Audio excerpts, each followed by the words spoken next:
lola qindaa'aa lixa Oromiyaatti gaggeeffamaa jiruun waraanni bilisummaa Oromoo injifannoo gonfachuun ibsame. Lola qindaa'aa lixa Oromiyaatti waraana bilisummaa Oromoo fi waraana mootummaa gidduutti adeemsifamaa jiruun waraanni bilisummaa Oromoo injifannoo gonfachaa jiraachuun gabaafameera. Miseensi waraana bilisummaa Oromoo tokko odeessa raadiyoonii Dirree Shaggariif kenneen akka ibsetti muddee 19 bara 2022 lola guddaa godina Wallagga lixaa aanaa Baabboo Gaambeelii fi aanaa Jaarsoo gidduutti waraana bilisummaa Oromoo fi waraana mootummaa gidduutti ganama obboroorraa jalqabuun gaggeeffameen waraanni isaanii injifannoo gurguddaa gonfachuu addeessee jira. Sababa uummanni fi barattoonni aanaa Baabboo Gaambeelii fi aanaa Jaarsoo hiriira mormii balaaleffannaa hidhattoota finxaaliyyii Amaaraa faannoo irratti bahaniif jecha waraanichi sagalee uummataa ukkaamsuuf garas imalee ture kan jedhu miseensi waboo kun waraanni keenya duraanis naannoo sana waan tureef eeruu qeerroo bilisummaa Oromoo irraa dursee argateen lafa hidhee dhukaasa irratti banuun injifannoo guddaa gonfate jedhe.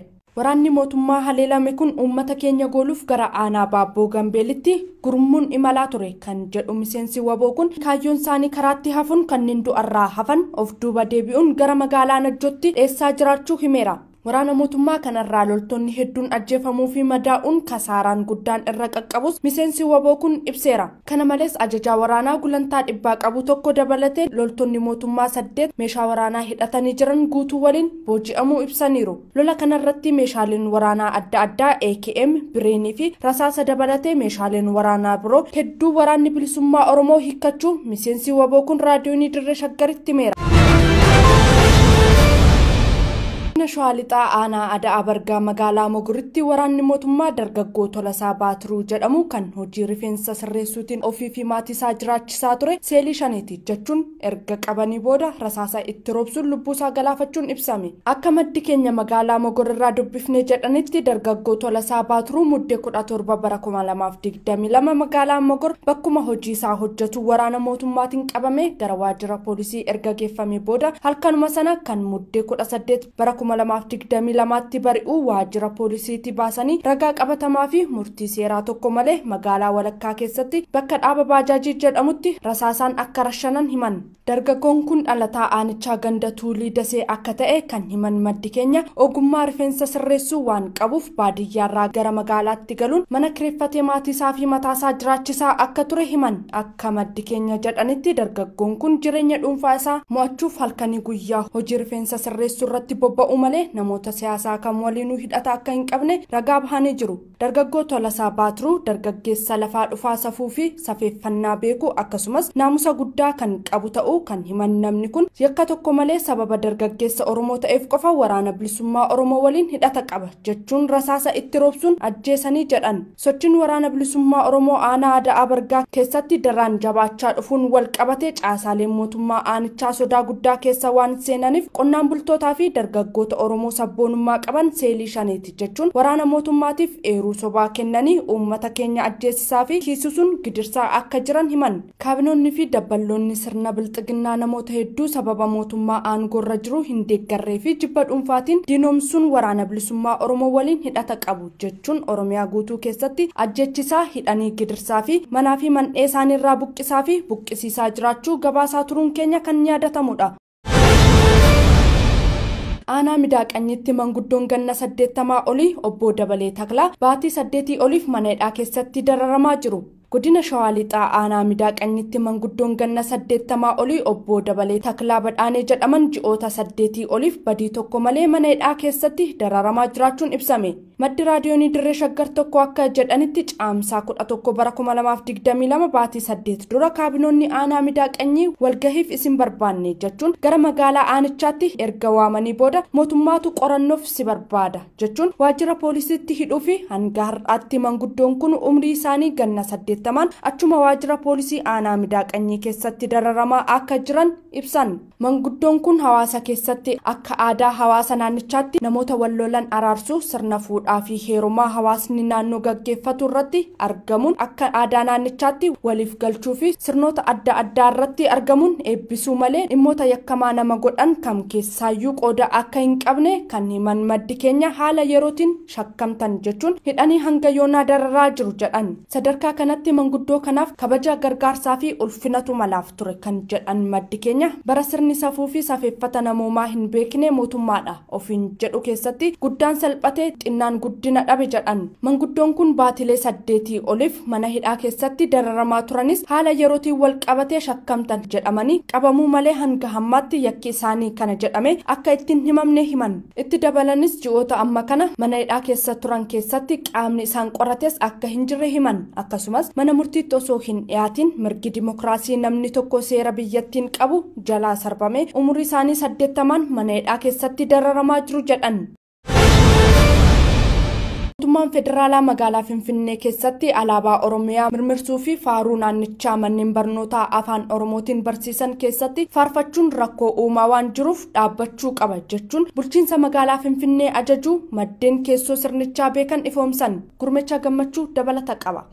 Manneen barnootaa magaalaa Finfinnee keessatti gochi alaabaa Oromiyaa fannisuu fi faaruu naannichaa faarfachuu taasifamaa jiru hokkora uumaa waan jiruuf dhaabbachuu akka qabu mootummaa federaalaa qajeelfama kennuusaa raadiyoon Waazemaa maddeensaarraa akka odeeffate kaleecha gabaaseera.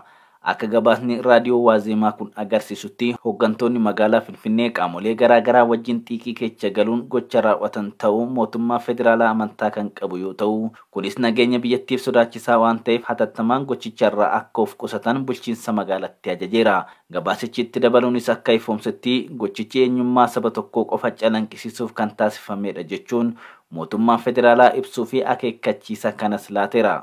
Mootummaan biltiginnaa yeroo ammaa mormii fiinxaaleeyyii Amaaraa fi dhaabbolee siyaasaa gocha kana duuba jiranii bu'uura godhachuun murtee manneen barnootaa magaalaa Finfinnee keessatti alaabaa Oromiyaa mirmirsuu fi faaruu Oromiyaa faarsuu kan waggoota 3 darbaniif hojiirra oolaa ture daangessuu dabarsee jira jechuun OMN gabaaseera. Alaabaan Oromiyaa manneen barnootaa magaalaa Finfinnee keessatti akka mirmirfamnee fi faaruun Oromiyaa akka faarfamneef murtoon daangessu kun dhiibbaa mootummaa federaalaatiin hojiirra akka oolu taasifamaa jiraachuu maddeen kiyyarraa odeeffadhe kan jedhu OMN mootummaa federaalaa alaabaa Oromiyaa manneen barnootaa Finfinnee keessatti mirmirsuu fi faaruun Oromiyaa akka faarfamu gochuun hokkora kan babal'isuudha yaada jedhuun bulchiinsi magaalaa Finfinnee gochicha akka dhaabuuf ajaja dabarsuu himuun bulchiinsi magaalichaa gadi qabaadhumaan hojiitti hiikuuf socho'aa jiraachuu gabaaseera. Gochi amma magaalaa Finfinnee keessatti ta'aa jiruu fi murtoon mootummaa federaalaa amma dabarse jedhamu kun humnoonni fiinxaaleeyyii kunniin dhiibbaa hagamii akka mootummaa biltiginnaa irratti taasisaa jiran kan agarsiisuu fi Oromoon magaalaa isaa keessatti mirga afaansaan barachuu akka daangeffamaa jiru kan agarsiisu ta'us maddeen ifoomsaniiru. Eega manneen barnootaa afaan Oromoon barsiisan magaalaa Finfinnee keessatti banamanii as qaamoleen ilaalcha nafxanyummaa qabanii fi Oromoo ija shakkiin ilaalan kallattii adda addaatiin mormii kaasaa kan ture yoo ta'u addatti immoo torbanoota lamaan dabarsaa jirru kana keessa manneen barnootaa hedduu keessatti hokkora kaasuun barsiisota barattootaa fi manneen barnootaa afaan Oromoo barsiisan caccabsaa fi miidhaa irraan gahaa turuun ni yaadatama.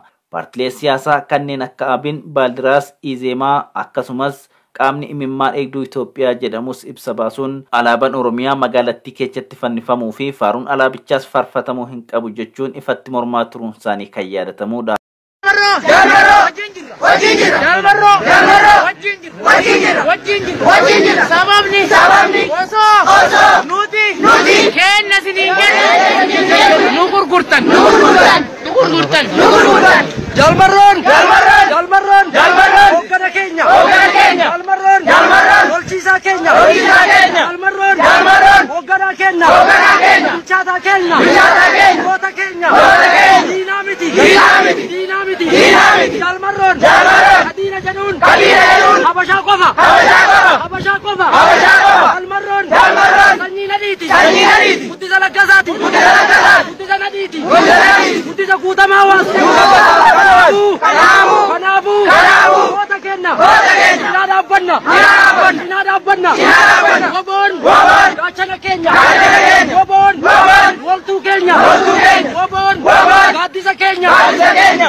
Dina Kenya miti.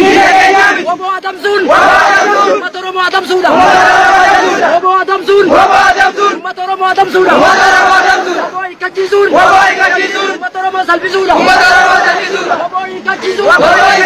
Oromo Salpisuda.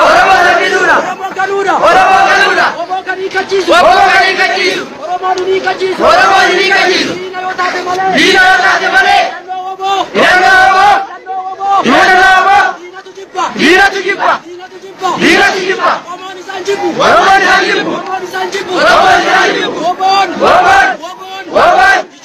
Ijole. Gadamesa. Ada kenyagesa. Banida. Ibogu banebiti. Ijole kutisamiti. Ijole Kenya.